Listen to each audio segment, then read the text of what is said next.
নমস্কার বন্ধুরা, কেমন আছেন আপনারা? আশা করছি আপনারা খুবই ভালো আছেন। তো বন্ধুরা, আজকে বাবা বাজার থেকে অনেকগুলো ডিম নিয়ে এসেছে। সেই ডিমগুলোর মধ্যে দুটো ডিম ফাটা ছিল। তো ভাবলাম সেই দুটো ডিম দিয়ে কী করা যায়। মা হঠাৎ করে বলল ডিমের বড়া ভেজে ঝোল বানিয়ে নাও। তাই ভাবলাম সেই রেসিপিটা আপনাদের সঙ্গে শেয়ার করে দিই। অসাধারণ লাগে কিন্তু এই রেসিপিটা। তো চলেন শুরু করা যাক। তো বন্ধুরা, প্রথমেই নিয়ে নিয়েছি সেই ভাঙা দুটো ডিম। এখন বড়াগুলো ভাজার জন্য একটা ব্যাটার তৈরি করে নেব।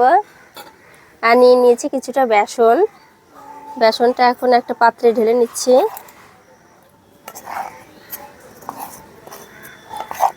এখন এই বেসনের মধ্যে দিয়ে দেবো একটু লবণ আর হলুদ, আর দিয়ে দিচ্ছি কোচানো পেঁয়াজ,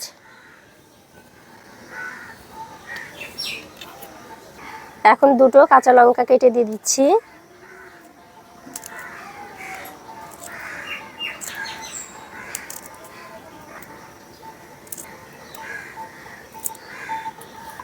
শুকনো উপকরণগুলো হাত দিয়ে একটু মেখে নিচ্ছি।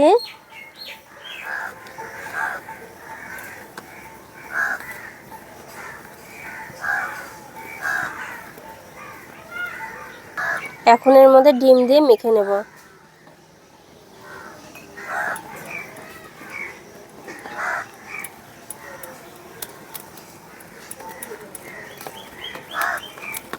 তো বন্ধুরা, এটা কিন্তু একদম ইউনিকভাবে রান্নাটা করছি, আপনারা দেখতে থাকেন।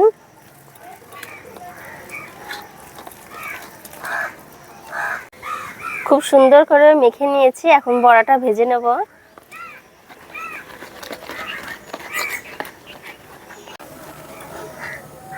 তেলটা গরম হয়ে গেছে, এখন বড়াগুলো ভেজে নেব।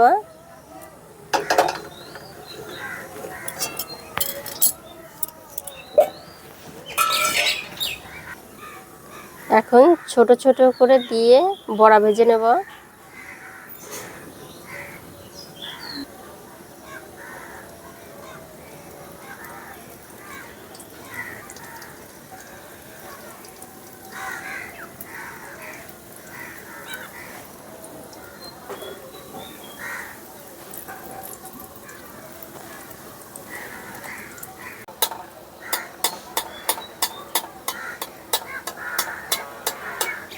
বড়াগুলো কি সুন্দর ফুলে উঠছে।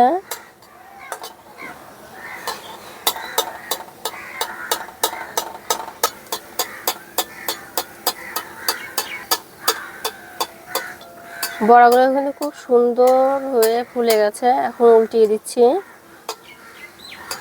ফুচকার মতন হয়ে গেছে।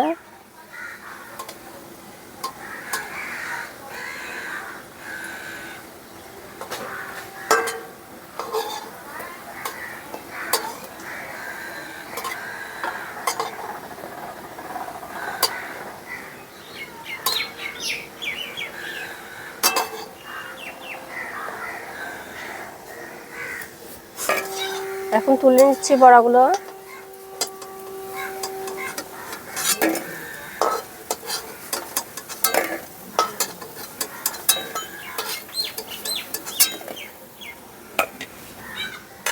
সবগুলো বড়াই একইভাবে ভেজে নেব।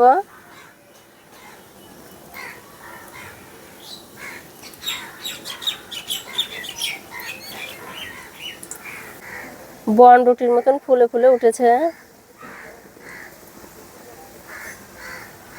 আর ভেজে রেখে দিলে কিন্তু একটু চ্যাপ্টা হয়ে যাবে, তাতে ভয় পাওয়ার কোনো ব্যাপার নেই। আবার ঝুলে দিলে আবার ফুলে উঠবে। তো বন্ধুরা, দেখেন কতগুলো বড়া হয়েছে। শুধু দুটো ডিম আর একটু বেসন দিয়ে কতগুলো বড়া হয়েছে। আর এখানে কিন্তু ক্যামেরাম্যানও কয়েকটা খেয়েও নিয়েছে। খুবই সুন্দর হয়েছে খেতে বলে। এখন বড়া ভাজা তেলের মধ্যে আলুটা ভেজে নেব। আলুগুলো ডুমডুম করে কেটে নিয়েছি।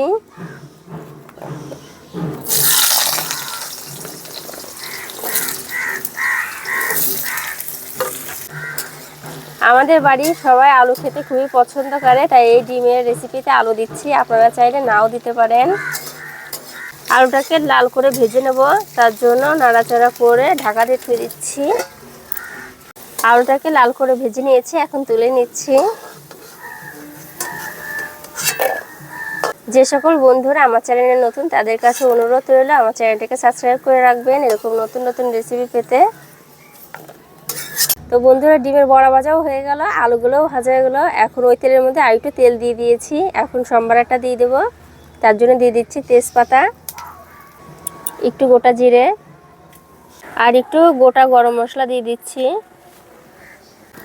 এখন কোচানো পেঁয়াজ দিয়ে দিচ্ছি।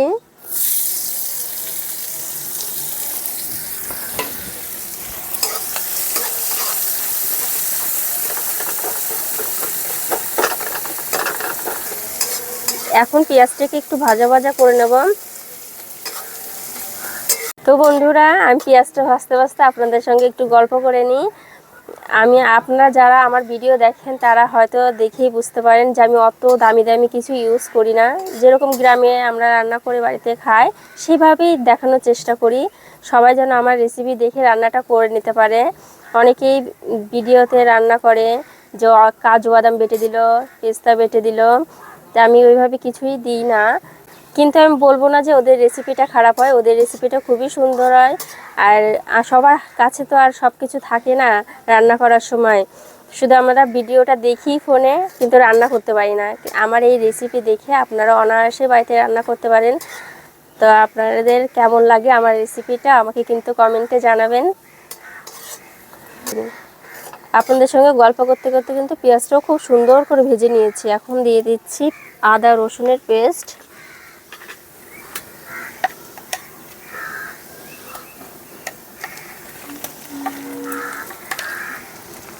এখন সামান্য একটু জল দিয়ে দিচ্ছি।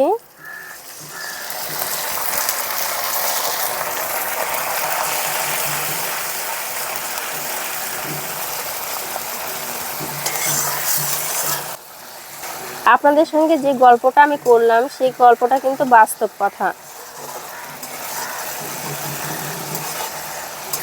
এখন একে একে সব মশলা দিয়ে দিচ্ছি। হলুদ গুঁড়ো, লবণ পরিমাণ মতন, শুকনো লঙ্কার পেস্ট, জিরে ধনে পেস্ট,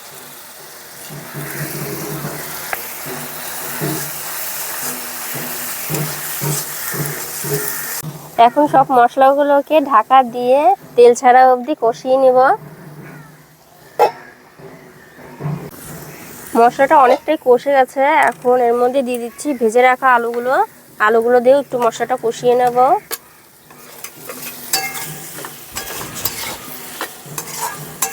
মশলার সঙ্গে আলুটাকেও খুব সুন্দর করে কষিয়ে নিয়েছি। এখন দিয়ে দিচ্ছি জল।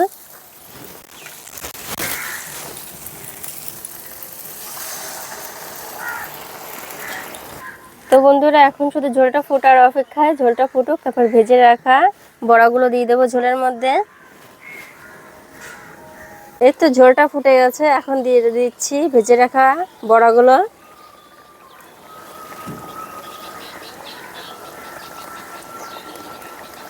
দেখেন এখন বড়াগুলো কিন্তু চ্যাপটা চ্যাপটা হয়ে গেছে, কিন্তু ঝোলের মধ্যে দিলে পরে রস ঢুকে, মানে ঝোল ঢুকে বড়াগুলো আবার ফুলে যাবে।